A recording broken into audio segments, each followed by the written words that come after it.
आज बिहार बंद हुआ और बिहार बंद का आप असर कह सकते हैं या यूं कहें कि एक और बड़ा संकट बीजेपी के लिए आने वाला है, क्योंकि सुप्रीम कोर्ट अब सुनवाई को तैयार हो। राहुल गांधी ने क्लियर मैसेज दे दिया है, क्लियर मैसेज चुनाव आयोग को। चुनाव आयोग को राहुल गांधी ने क्लियर मैसेज देते हुए कहा कि सरकार बदलेगी और कानून आपको छोड़ेगा नहीं।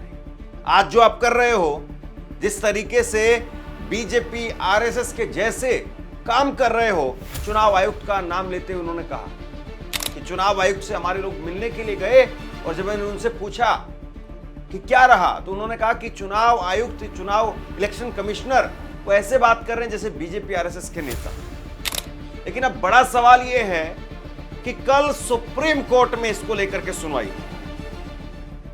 आज की रात आप भी कह सकते हैं कि बीजेपी के लिए एक बड़ी रात है। कल अगर सुप्रीम कोर्ट इस पर सुनवाई के साथ साथ संकेत दे देता है रोक लगाने के, तो फिर उसके बाद में हो सकता है कि बीजेपी के लिए मुश्किलें खड़ी हो जाए। बीजेपी के लिए मुश्किलें इन द सेंस, क्योंकि ये कहा जा रहा है कि बीजेपी इस मामले पर चुप है। हालांकि वैसे तो ये पूरी तरह से चुनाव आयोग का मामला है। चुनाव आयोग को लेकर के भारत में माना जाता है कि वो पूरी तरह से इंडिपेंडेंट बॉडी है। लेकिन चुनाव आयोग की साख पर जिस तरीके से आज के दौर में आज के वक्त में सवाल हैं, ऐसे में ये माना जा रहा है कि चुनाव आयोग के इस फैसले से कहीं ना कहीं बीजेपी को बेनिफिट होने वाला है, क्योंकि गरीब गुरबा और दलित अल्पसंख्यक का वोट वो कट सकता है, ये कहा जा रहा है।